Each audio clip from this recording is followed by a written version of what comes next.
Welcome to Short Movie Channel. At the beginning of today's film, we learn about a ship called Promises that set off on a 7-day journey about 4 months ago. But the ship, carrying 2,000 passengers, has been missing ever since. This scandal is spreading across Europe because the first-class passengers on board were important and well-known figures. Many rumors have emerged about what happened on the ship, and the incident has become a major topic of discussion throughout the state. Every attempt to find the ship has failed. In the first scene of the film, we see a woman named Maura running through the hallway of a mental institution, trying to escape from her father. She yells at him, accusing him of doing something terrible to her brother. She also brings up the missing ship and accuses her father of killing many people. From what she says, we understand that the ship she is talking about is Promises. In the next scene, Maura wakes up in her cabin, assuming it was just a dream.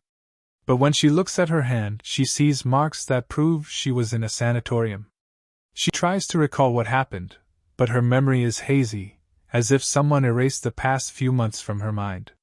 Right now, she is on another ship, traveling from Europe to America on a 7-day journey with over 1,000 passengers. First-class passengers receive the highest level of luxury, while those in second class and the working-class section include criminals, fugitives, and wanderers. They live in worse conditions and receive lower quality food compared to first-class passengers, who are served the finest meals.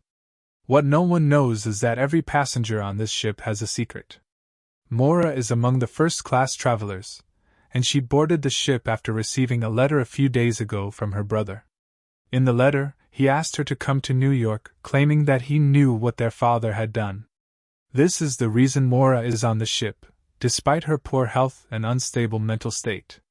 Later, Maura stands in front of the mirror, repeatedly saying her name so she won't forget in case someone tries to manipulate her. In the ship's dining hall, we meet a newlywed couple, Lucien and Laura. Their marriage was arranged for social status, and neither of them truly loves the other. Lucien, however, is attracted to a Japanese woman on the ship. Meanwhile, the Japanese woman is sitting with her mother, who is wearing a traditional kimono but speaks a different language. They are told to speak another language besides Japanese to fit in better in their new environment. Maura is sitting alone when a woman named Clemence sits next to her. Clemence turns out to be the handler of the Japanese woman, treating her as property and trafficking her to men. She is taking her to America to sell her into prostitution. Maura is disturbed by this, and Clemence starts asking her intrusive questions. Before she can respond, a lower-class worker rushes in, even though he isn't allowed to enter the first-class section. He screams, asking if there's a doctor, because his sister is dying in the lower decks and needs help. The guards drag him away, but Maura follows them, telling them she is a trained doctor. At that moment, the male doctors on the ship are too busy indulging in fine food, so they ignore the situation. Maura goes down to the lower deck to help the pregnant woman in distress. The people down there hesitate to trust her, but the pregnant woman's sister believes in Maura. She proves her medical skills by easing the woman's pain, then quietly leaves the area. There, she meets the ship's captain. We learn that his wife and 2 daughters died in a fire 2 years ago, and he is still grieving. He talks to Maura for a while before his assistants interrupt, telling him they just received a signal from a nearby location with specific coordinates. The captain suspects this signal is coming from the missing ship.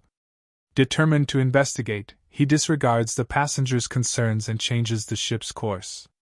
Maura approaches the captain and asks if he thinks anyone from the lost ship could still be alive, considering the incident happened 4 months ago.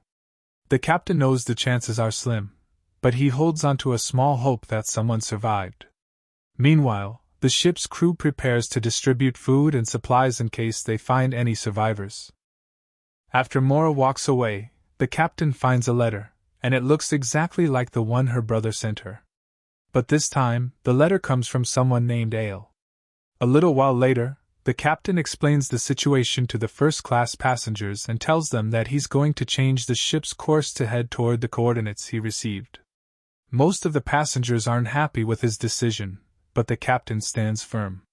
After a few hours, they finally reach the coordinates, and confirm that the signal really came from the missing ship. The captain then orders his crew to lower one of the lifeboats, and selects a group to go with him to the lost ship. This group includes 2 lower-class passengers, Jerome and Oleg, along with Mora and a few others who are observing the situation. When they finally board the missing ship, they're shocked to find no one there, not a single soul, not even a body lying around. The entire ship is completely abandoned. The captain is puzzled about how they received the signal, especially when he discovers that the device used to send it is completely destroyed. Suddenly, Mora notices a beetle crawling on the floor. She follows it as it leads her to a small room next to a wardrobe. The door is locked, but Mora carefully opens it, only to be stunned when a young boy emerges from inside. The child doesn't speak or react in any way, he just stands there, holding a strange little pyramid in his hand. The group starts wondering who he is and how he got there. Eventually, they take him back to their ship. Mora looks after the boy in her cabin since she's a doctor. That night, a mysterious man from the lost ship swims over to the second ship and sneaks aboard undetected. The next morning, all the ship's compasses stop working, causing panic among the passengers. They start to fear they'll meet the same fate as the lost ship. Even the captain has no idea what to do next. Meanwhile, Mora is busy taking care of the child. She brings him some food, but when she returns to her cabin, she notices a strange man standing in front of her door. It turns out to be the same man who came from the second ship. He turns away and walks to the door next to hers, telling her that he heard a strange noise coming from her cabin and wanted to check if she was okay. He introduces himself as Daniel and says he's her neighbor. Mora asks if they've met before since he seems familiar, but he avoids the question and steps into his room. Later, Mora asks the little boy what he was doing on the ship, but he remains silent and simply hands her the pyramid he's been holding, as if he's trying to communicate something to her. But Mora doesn't understand what he's trying to say. At the same time, the captain starts to suspect that what happened to the missing ship might be connected to the company that owns their vessel. We learn that before setting off on this journey, the captain received a message from the company with just 2 words: "Sink the ship." He starts to believe the company wants them to go down with the ship to cover something up. However, the crew thinks he's overthinking everything and demand that he make a decision because the passengers, and even the crew itself, want to know what's really going on. The ship hasn't moved for a long time, and tension is rising. Under these circumstances, the captain's mental state begins to deteriorate. He starts hearing his daughter singing and follows the sound until he reaches the room where his wife and daughters had died. That's when he realizes the fire that destroyed their home wasn't an accident. His wife had set it on purpose to take her own life and their daughters' lives. He tries to talk to her, but she ignores him, takes the girls, and walks away. The only one left behind is his eldest daughter, who looks at him and tells him to come back. And then, suddenly, the flames rise again. Then the captain regains consciousness and returns to reality. But when he opens his eyes, he is shocked because he knows every inch of this ship, yet he has never noticed this hidden compartment before.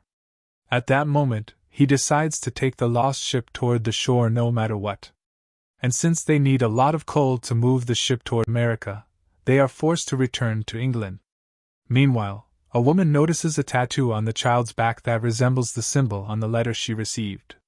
She tells the child that her brother has been missing for 4 months and that she had no idea where he was before she got that letter. That's why this symbol is very important to her, and she wants him to explain its meaning. The child, after hearing all this, starts crying but still does not say a word. Later, as things unfold, her neighbor Daniel appears at her door again. This time, he takes out a beetle from his hand, similar to the one found on the lost ship.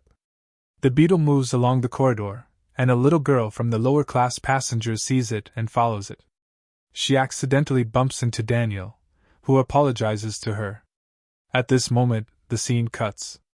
Meanwhile, the captain announces to the passengers that they are heading back to England. No one is happy about this decision, and the people start protesting. However, the captain stands firm and refuses to change his mind. The woman follows him and asks him what's going on. The captain tells her about the letter he received from the shipping company.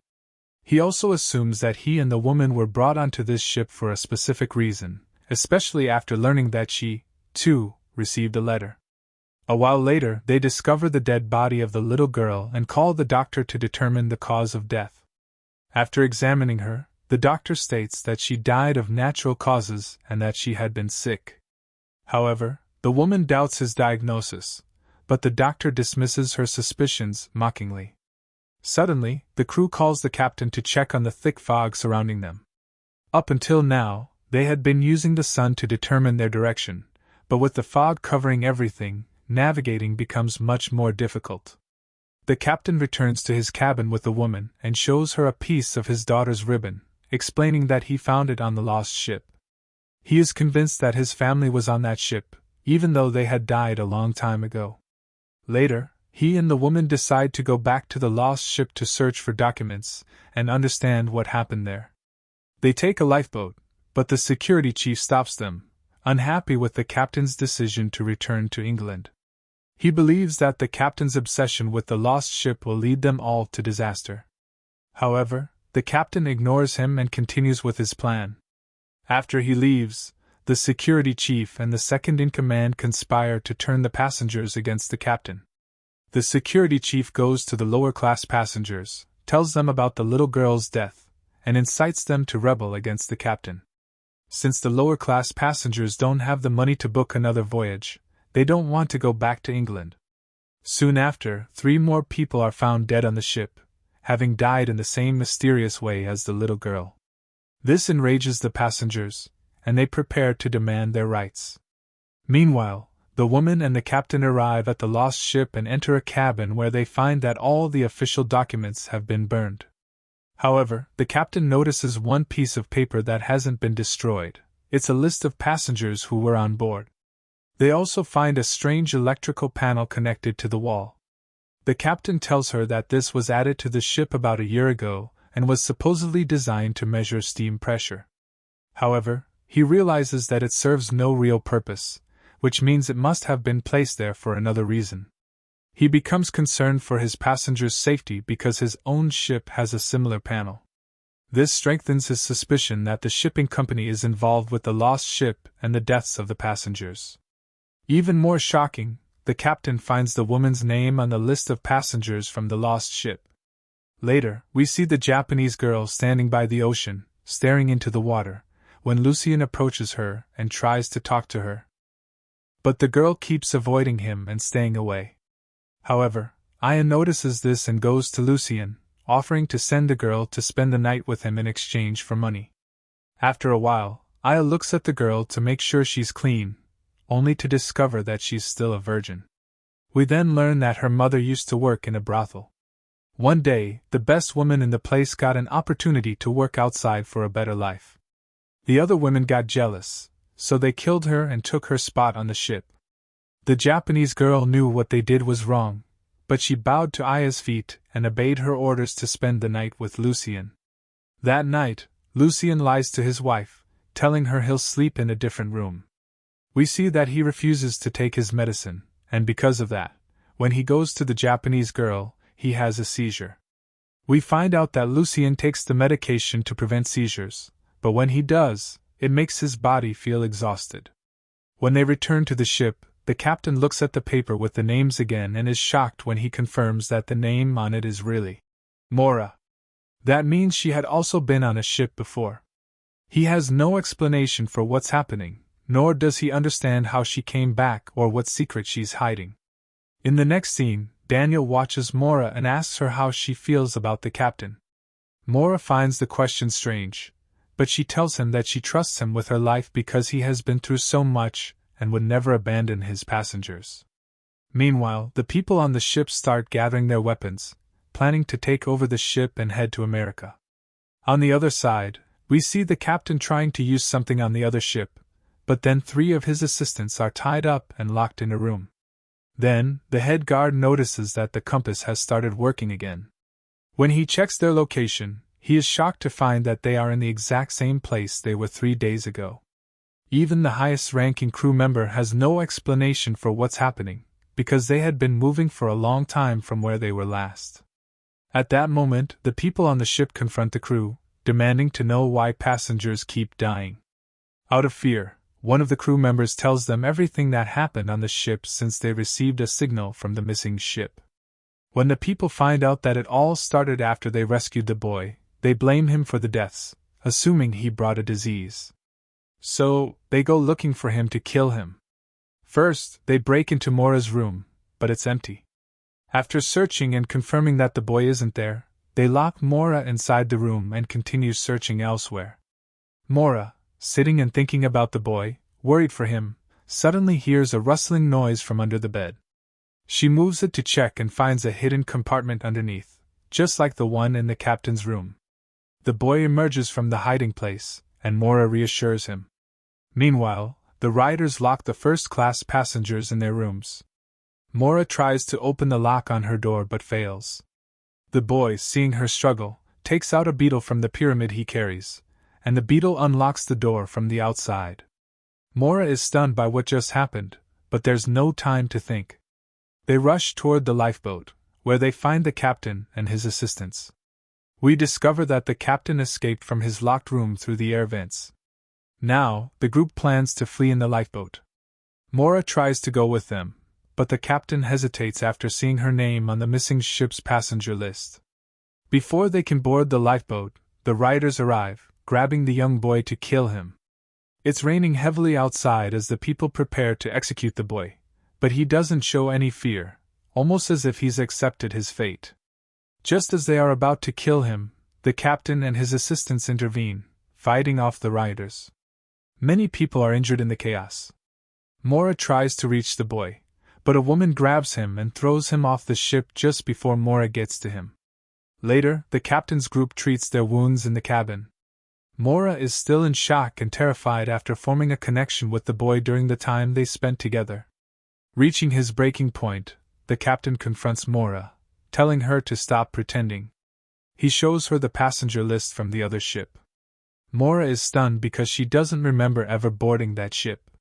She tries to take a closer look at the paper, but she stops when she hears a noise coming from the closet.